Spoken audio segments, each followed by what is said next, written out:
जय हिंद साथियों, आपका स्वागत है झारखंड सामान्य ज्ञान के 14वें वीडियो पर। इसके पहले की 13 वीडियो हमारे डिस्क्रिप्शन बॉक्स में या आपके प्लेलिस्ट में उपलब्ध हैं, आप वहां जाकर देख सकते हैं।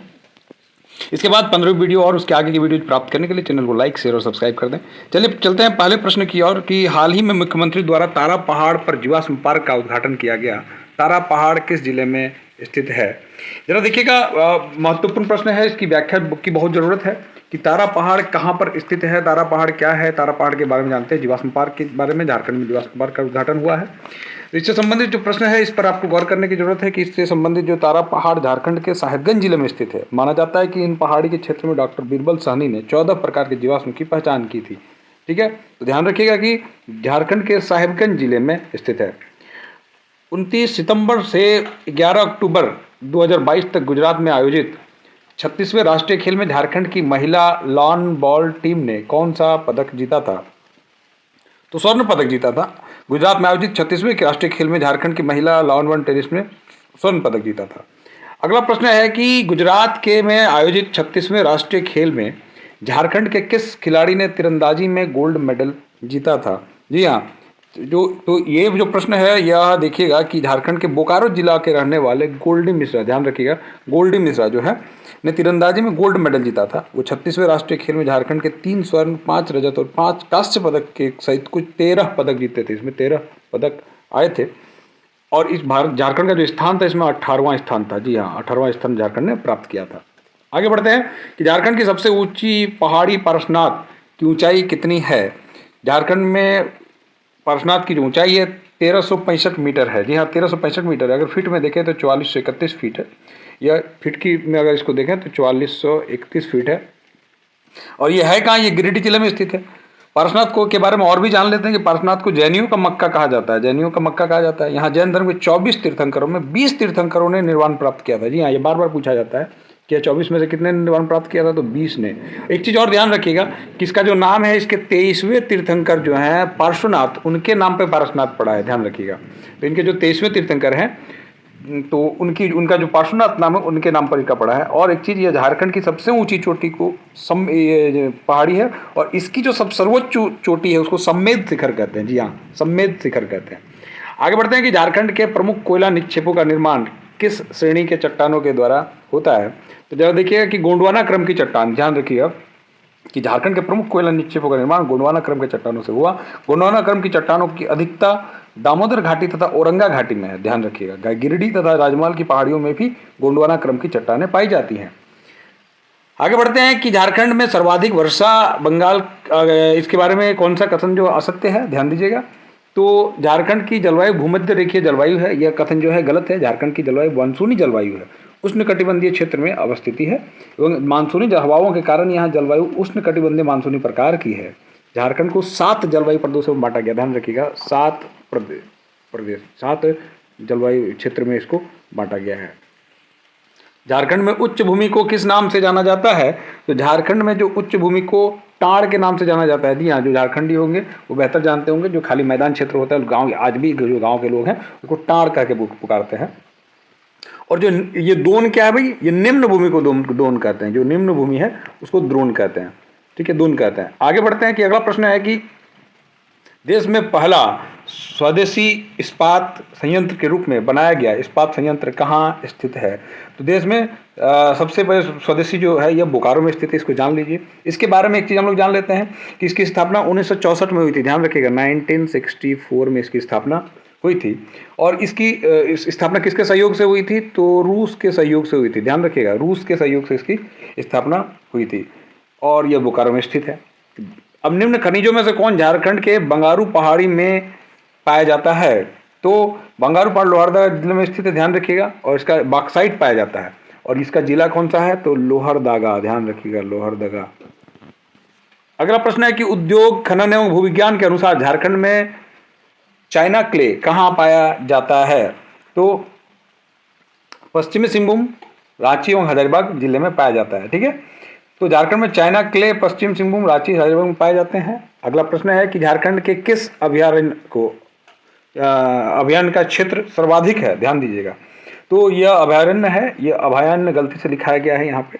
तो इसका उत्तर है कि पलामू अभयारण्य। ध्यान रखिएगा, पलामू अभयारण्य का क्षेत्रफल है, और यह कहाँ पर है ये भी जान लीजिए पहले। यह लातेहार जिले में है, यह लातेहार जिले में है। एक चीज़ और इसके बारे में विशेष करके जान लीजिएगा कि इसकी स्थापना जो है 1976 में हुई थी। इसकी जो स्थापना हुई थी 1976 में हुई थी। आगे बढ़ते कि काकजोल वर्तमान राजमहल में वर्धन वंश का महान शासक हर्षवर्धन किस चीनी यात्री से मिला था? जी हाँ, ध्यान रखिए, बड़ा महत्वपूर्ण, वेनसांग से मिला था। तो हर्षवर्धन की जो ये है चीनी यात्री वेनसांग से मुलाकात काकजोल में पहली बार हुई थी। काकजोल हर्षवर्धन के शासनकाल में एक छोटा सा प्रांत था। काकजोल के बारे में समझ लीजिएगा। आगे बढ़ते हैं कि जयप्रकाश नारायण हजारीबाग जेल से कब भाग गए थे? हजारीबाग जेल से 1942 में भाग गए थे। ध्यान रखिएगा, भारत छोड़ो आंदोलन के दौरान जयप्रकाश नारायण सहित बिहार के कुछ नेता भी साथ में भागे थे। ठीक है, इनको गिरफ्तार कर रखा गया था। तो उसमें से 9 नवंबर 1942, तारीख भी पूछ सकता है, तो 9 नवंबर, ध्यान रखिएगा 9 नवंबर 1942 की रात को जयप्रकाश अपने 5 साथियों के साथ, कितने लोगों के साथ? 5 फ्रेंड्स के साथ वो वहाँ से भाग गए थे। उनका नाम भी एक बार सुन लीजिए कि रामानंद मिश्र, योगेंद्र शुक्ला, सूरज नारायण सिंह, गुलाबी सोनार तथा शालिग्राम सिंह के साथ हजारीबाग से जैसे भाग गए थे। अगला प्रश्न है कि टाना भगत आंदोलन की शुरुआत कब हुई थी? तो टाना भगत की शुरुआत 1914 में हुई थी। ध्यान रखिएगा, इसके बारे में जानिए कि जतरा भगत के नेतृत्व में हुई थी। यह इसका आंदोलन की शुरुआत किसकी हुई थी? जतरा भगत के नेतृत्व में इसकी शुरुआत हुई थी। इस आंदोलन का प्रारंभ धार्मिक एवं आर्थिक आंदोलन के रूप में रहा। बाद में यह भारतीय स्वतंत्रता आंदोलन से जुड़कर राजनीतिक आंदोलन बन गया। ठीक, अब ये प्रश्न आपको पूछ सकता है कि टाना जो है यह कैसा आंदोलन था? धार्मिक एवं आर्थिक था। ध्यान रखिएगा, पहले कैसा आंदोलन? धार्मिक आर्थिक था। तिलकोर मुकदमा के रचनाकार कौन है? तिलकोर मुकदमा के रचनाकार हैं सखाराम गणेश देउस्कर। जी हाँ, सखाराम देउस्कर, गणेश देउस्कर की यह बंगला भाषा में लिखित देशभक्ति की पुस्तक थी। गणेश देउस्कर देवघर के रहने वाले थे। इनके बारे में पूछेगा तो ये देवघर के रहने वाले थे। ठीक है, ये देवघर के रहने वाले हैं। अगला प्रश्न है अपने स्क्रीन पर कि कैथा शिव मंदिर किस जिले में स्थित है? ध्यान रखिएगा, बड़ा महत्वपूर्ण प्रश्न बार बार पूछा जाता है कि कैथा शिव मंदिर किस जिले में अवस्थित है? तो कैथा शिव मंदिर रामगढ़ जिले में अवस्थित है। ध्यान रखिएगा। अब इसके बारे में जानिए कि यह रामगढ़ मुख्यालय से 3 किलोमीटर की दूरी पर है। इस मंदिर की किलानुमा भव्य इमारत बंगाल, राजपूत और मुगल तीनों की मिश्रित कला पर आधारित है। ठीक है, अब इसका निर्माण किसने कराया था? ये महत्वपूर्ण पॉइंट निकल के आता है। इस मंदिर का निर्माण रामगढ़ राजघराने के राजा दलेर सिंह ने कराया था। रामगढ़ राजघराने जो दलेर सिंह थे उन्होंने कराया था। ध्यान रखिएगा मित्रों कि केवल पढ़ लेने से नहीं होगा, एक एक प्रश्न की व्याख्या और एक एक प्रश्न से अगर 3-4 प्रश्न अगर निकल के सामने आते हैं तो ये आपके लिए हितकारी होगा। तो कोशिश में प्रयास रहेगा कि जिस प्रश्न से जितने भी उत्तर निकल आ सके, जितनी भी मैक्सिमम व्याख्या हो सके, मैं करूँगा। आगे बढ़ते हैं कि देवड़ी मंदिर, मदन मोहन मंदिर तथा राधा वल्लभ मंदिर किस जिले में स्थित है? तो यह जो है रांची जिले में स्थित है। ये रांची जिले में स्थित, इसके बारे में जाने। देवड़ी मंदिर के बारे में आपने सुना होगा, और खास करके ये कुछ ज़्यादा प्रसिद्ध तब से हो गया जब यहाँ के जो अनन्य भक्त हमारे भारतीय टीम के पूर्व कप्तान महेंद्र सिंह धोनी वहाँ जब भी रांची आते हैं तो एक बार जरूर जाते हैं, और ऐसी उनकी मान्यता है कि माता के आशीर्वाद से ही सब कुछ संभव हो सकता है। तब से ये देवड़ी मंदिर जो है काफ़ी प्रसिद्ध हुआ है। आगे बढ़ते हैं तो इसमें इसके बारे में जो ये तमाड़ में है। ये कहाँ पे है? तमाड़ में है। ध्यान रखिएगा, ये ऐसे भी पूछ सकते हैं आपको कि देवड़ी मंदिर कहाँ है? तो यह तमाड़ में है। ध्यान रखिएगा, तमाड़ में है। अब इसके बारे में एक चीज़ और जान लीजिए कि यहाँ 16 भुजी माँ की दुर्गा की स्थापना है। यहाँ जो देवड़ी मंदिर है इसमें ध्यान रखिएगा, यहाँ देवड़ी मंदिर कैसी है? 16 भुजी है। 16 भुजी माता का ये क्या कहते हैं, उनका मूर्ति है दुर्गा माँ की। और देवड़ी मंदिर में ब्राह्मण और आदिवासी दोनों के द्वारा पूजा की जाती है। ये भी बात जान लीजिए। ठीक है, रांची के बोड़ैया में स्थित मदन मोहन मंदिर कहाँ है? रांची में है। राधा कृष्ण मंदिर भी रांची में है। रांची के चुटिया में राधा वल्लभ मंदिर का मुंडा और गुलान के दौरान बिरसा मुंडा द्वारा इस मंदिर की यात्रा की गई थी। ध्यान रखिएगा। ठीक है, आगे बढ़ते हैं कि 1857 के विद्रोह के संबंध में कौन सा कथन असत्य है? तो इसके बारे में जो कथन, टिकैत उमराव सिंह सिख भिखारी को 8 जनवरी 1857 को चुटुपालू घाटी में फांसी दी गई थी। ठीक है, तो 6 जनवरी को गिरफ्तार किया, 8 जनवरी को चुटुपालू में फांसी दे दी गई थी। ठीक है, तो ये नहीं असत्य नहीं, ये सत्य है। ध्यान रखिएगा। ठीक है, आगे बढ़ते हैं कि 1857 की ईस्वी के विद्रोह के दौरान अलीपुर जेल में किसको बंद किया गया था? ध्यान रखिएगा, किसको बंद किया गया था? तो अलीपुर जेल में नीलमणि सिंह को बंद कर दिया गया था। जी हाँ, नीलमणि सिंह को बंद कर दिया गया था। तो आगे देखते हैं कि अगला प्रश्न है कि निम्न में से किस पर साहेबगंज को अशांत क्षेत्र घोषित किया गया था भाई? तो साहेबगंज को 1922 में अशांत क्षेत्र घोषित किया गया था। अगला प्रश्न है कि निम्न में से कौन सा कथन असत्य है? फिर से ध्यान दीजिएगा कि निम्न में से असत्य कौन सा है। देखिए, 6 अप्रैल 1930 को महात्मा गांधी ने जब नमक आंदोलन का श्री गणेश किया तो 23 अप्रैल को झारखंड में नमक सत्याग्रह कब हुआ था? 13 अप्रैल को नहीं हुआ था। यह 13 नहीं है, यह 23 सही है। ठीक है, सॉरी 23 नहीं, 13 सही है। तो ध्यान रखिएगा, ये गलत है। अगला प्रश्न है कि भाषा के संदर्भ में निम्न में से कौन सा कथन असत्य है? तो भाषा के संदर्भ में जो असत्य है वो है कि झारखंड में हिंदी भाषा के बाद सबसे ज़्यादा बोली जाने वाला भाषा जो यह कुड़ुक है। ध्यान रखिएगा, ये असत्य है। ठीक है, क्योंकि यह जो है ये बात गलत है, क्योंकि सर्वाधिक जो बोलने वाली भाषा है हिंदी के बाद वह संथाली है। ध्यान रखिएगा, ये संथाली है। यह प्रश्न बार बार अलग अलग रूप में पूछा जाता है। निम्न में से कौन सा सही सुमेलित नहीं है? ठीक है, तो सही सुमेलित कौन सी है? देखिए, उसर की धूप, रामचंद्र वर्मा। तो इस प्रकार से इसमें देखिए अगला जो सुमेलित की बात हो रही है, कांच का तूफान, विजय दत्त शर्मा। ठीक है, अब देखिए विजय दत्त शर्मा ये सुमेलित नहीं है, क्योंकि इसके जो रचनाकार हैं वो इसके रचनाकार शिवचंद्र शर्मा है। ध्यान रखिएगा, विजय दत्त शर्मा नहीं है, ये शिवचंद्र शर्मा है। अगला प्रश्न है कि जयपाल सिंह, सिल्वानुस डुंगडुंग, सुमेराय टेटे, असुंता लकड़ा, कांतिबा, मासिरा सुरीन, माइकल किंडो का संबंध किस खेल से है? तो इनका संबंध जो है हॉकी से है। ध्यान रखिएगा, जयपाल सिंह स्टेडियम भी है रांची में, आप जानते हैं। तो इसके बारे में जरा समझ लेते हैं कि जयपाल सिंह की कप्तानी में भारत ने 1928 में जयपाल सिंह की कप्तानी में 1928 में, ध्यान रखिएगा, ये बार बार ये भी प्रश्न पूछा जाता है। इस प्रश्न से ये निकल के आ रहा है कि जयपाल सिंह के नेतृत्व में 1920 ओलंपिक हॉकी का पहला स्वर्ण पदक जीता गया था। ध्यान रखिएगा। तो और इसके साथ क्या है, सिल्वानुस डुंगडू जो है 1980 के मॉस्को ओलंपिक के स्वर्ण विजेता भारतीय टीम के सदस्य थे, और 2016 में इन्हें ध्यानचंद पुरस्कार से सम्मानित किया गया था। याद रखिएगा, सिल्वानुस डुंगडुंग को ध्यानचंद पुरस्कार से 2016 में पुरस्कृत किया गया था। दीप सेन गुप्ता एवं नीरज कुमार मिश्र का संबंध किस खेल से है? दीप सेन का और इनका जो है शतरंज से है। दीप सेन गुप्ता जो FIDE द्वारा ग्रैंड मास्टर की किताब से सम्मानित होने वाले भारत के 22वें खिलाड़ी हैं। इसके बारे में जान लीजिएगा, ये 22वें खिलाड़ी हैं ग्रैंड मास्टर से सम्मानित होने वाले। नीचे में अंतर्राष्ट्रीय खिलाड़ी के स्तर के मुक्केबाज कौन कौन है भाई, जरा देख लीजिएगा। तो तीनों ही जो अंतर्राष्ट्रीय मुक्केबाज है, दिवाकर प्रसाद, लक्ष्मी पांड्या, मिशेल बेंजामिन लकड़ा, ये तीनों अंतर्राष्ट्रीय स्तर के मुक्केबाज हैं। झारखंड के निम्नलिखित में जनजातियों में से किसे सरल कारीगर के रूप में वर्गीकृत किया गया है?